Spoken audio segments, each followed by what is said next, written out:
প্রিয় ছাত্রছাত্রী, তোমরা কেমন আছো? আশা করি সবাই খুব খুব ভালো আছো। আজকে তোমাদের জন্য অর্থাৎ ক্লাস 10 এর জন্য আমরা গোলক অধ্যায়টি নিয়ে চলে এসেছি। এটি তোমাদের পরিমিতি থেকে একটি অধ্যায় এবং ক্লাস 10 এর আশা করি যে সমস্ত ছাত্রছাত্রী আছো ভিডিওটি দেখছো তারা যদি এই গোলকের আমার কাছে অধ্যায়টি দেখো, আমি বলছি, তোমাদের কথা দিচ্ছি, তোমাদের সমস্ত রকমের কনসেপ্ট, তোমাদের সমস্ত রকমের ডাউট ক্লিয়ার হয়ে যাবে। চলো তাহলে শুরু করি। তোমরা এই যে দেখতে পাচ্ছ এটাই হচ্ছে গোলক। গোলক অর্থাৎ হচ্ছে এরকম এরকম বলের মতন যে কোনো আকৃতির, বলের মতো যদি আকৃতি দেখতে পাও তাহলেই সেটা হচ্ছে গোলক। এই দেখতে পাচ্ছ না গোল, গোলের অর্থাৎ তার এরকম গোলকের উদাহরণ কি কি হতে পারে? পৃথিবী হতে পারে, লেবু, বিভিন্ন লেবু হতে পারে, তাই না? অর্থাৎ গোলাকৃতি বিভিন্ন বল, এই যে এগুলো হচ্ছে গোলক। এবার তোমাদের কনসেপ্ট ক্লিয়ার করি যে এটা ধরো সাপোজ আমার গোলক, ঠিক আছে? এটা কনসেপ্ট ক্লিয়ার করো, এটা আমার গোলক। তাহলে এই গোলকটার কি কি সূত্র আমার দরকার? প্রথমত সূত্র হচ্ছে দরকার, এই যে গোলকের যে বাইরের যে লেয়ারটা দেখতে পাচ্ছ, এটা কি বলা হয়? বক্রতলের ক্ষেত্রফল বা সমগ্রতলের ক্ষেত্রফল। এই বক্রতলের বা সমগ্রতলের ক্ষেত্রফলের সূত্র হচ্ছে বক্রতল বা সমগ্র তলের ক্ষেত্রফল সমান সমান, এই দেখো, আমি যদি এখানে একটা বৃত্ত কল্পনা করি এবং বৃত্তটা যদি ব্যাসার্ধ আর মনে করি, বৃত্ত যদি আর মনে করি, তাহলে এর সমগ্র তল অর্থাৎ সমগ্র তলের ক্ষেত্রফল হবে 4 পাই আর স্কয়ার বর্গ একক। এটা হয়ে গেল সমগ্রতল বা বক্রতলের ক্ষেত্রফল। একটা গোল যখন থাকবে সেটা কি হতে পারে? সেটা সলিড বা হলো বা ফাঁপা যাই হোক না কেন, এটা সমগ্রতলের ক্ষেত্রফল পেয়ে গেলাম। আর কি দরকার? আর দরকার হচ্ছে গোলকের গোলকের গোলকের আয়তন। আয়তন আয়তন আমরা কি করে পাবো? আয়তন সমান সমান হচ্ছে 4/3 পাই আর কিউব ঘন একক। এটা হলো গোলকের আয়তনের সূত্র। এবার তোমরা বলতে পারো কি স্যার বা দাদা, এই যে 4/3 পাই আর কিউব এটা এলো কি করে? চলো তাহলে প্রমাণ করি। একটা গোলককে যখন আমরা কল্পনা করি, এই যে গোলক দেখতে পাচ্ছ, এই গোলকের এখান থেকে যদি আমরা অর্ধেক থেকে ওপরটাকে যদি লম্বা করে তৈরি করি তাহলে কি হয়ে যাবে বলতো? লম্বা করে যদি তৈরি করি এটা কি তৈরি হয়ে যাবে? এটা তৈরি হয়ে যাবে তোমাদের শঙ্কু তৈরি হয়ে যাবে, শঙ্কু। আর তো আমরা জানি একটি গোলকের আয়তন সমান সমান দুটি শঙ্কু। কয়টি শঙ্কু? দুটি শঙ্কু।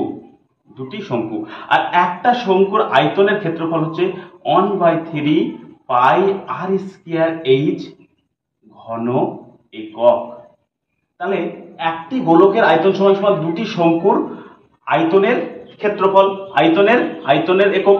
তাহলে আমি এখান থেকে বলতে পারি, প্রমাণ করছি, দেখো কি পাই/3 পাই আর স্কয়ার এইচ যোগ 1/3 পাই আর স্কয়ার এইচ, তাই না? দুটোকে যদি আমি ক্যালকুলেশন করি তাহলে এখানে দেখো কি চলে আসছে, পাই আর স্কয়ার তো থেকে গেল। আর আমরা জানি এটাকে যদি আমি একটা, এই দেখো শঙ্কু বানাচ্ছি, দেখো শঙ্কু বানালাম এবং শঙ্কুর শর্ত হচ্ছে এই যে আর, এই আরটা এই এইচ এর অর্ধেক হতে হবে, অর্থাৎ এইচটা আর 2r সমান সমান এইচ, মানে এইচ যদি 10 হয় তাহলে আর সমান সমান 5 হতে হবে।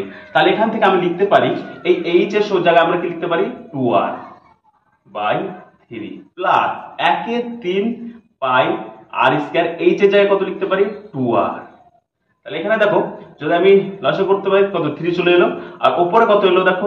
2 পাই আর আর আর স্কয়ার, এখানে আর, তাহলে কত হয়ে গেল? আর কিউব প্লাস এখানেও দেখো 2 পাই আর কিউব হয়ে গেল। তাহলে এখানে কি দুটো আর দুটো কটা হয়ে গেল? 4টে পাই আর কিউব, আর নিচে কত থাকলো? 3। তাহলে আমরা এটাকে লিখতে পারি 4/3 পাই আর কিউব। দেখো তাহলে আমার সূত্র প্রমাণ হয়ে গেল কি একটি গোলকের আয়তনের সূত্র কোথা থেকে আসছে? দুটি শঙ্কুর আয়তনের সমান। তাহলে ওখান থেকে প্রমাণ হয়ে গেল এই গোলকের আয়তনের সূত্র 4/3 পাই আর কিউব।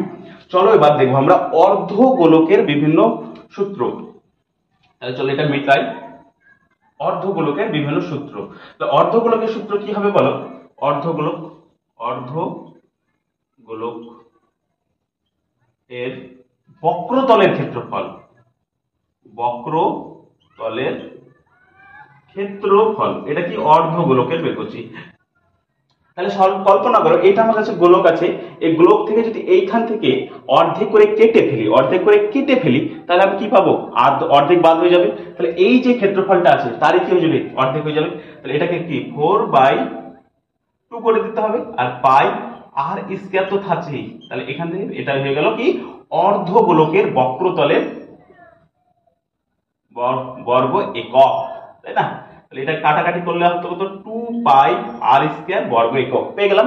এবার আমার কথা হচ্ছে এটা অর্ধগোলক তো পেলাম বক্রতল, কিন্তু মনে করলাম কি এটা কি সলিড, এটা কি ফাঁপা নয়, এটা সলিড আছে। তাহলে কি হবে, এই যে এখানেও তো একটা লেয়ার তৈরি হবে, তাই না। তাহলে লেয়ারটার জন্য কত হবে, এবার কি বলে লিখবো আমরা, সলিড বা পূর্ণ পূর্ণ পূর্ণ অর্ধগোলকের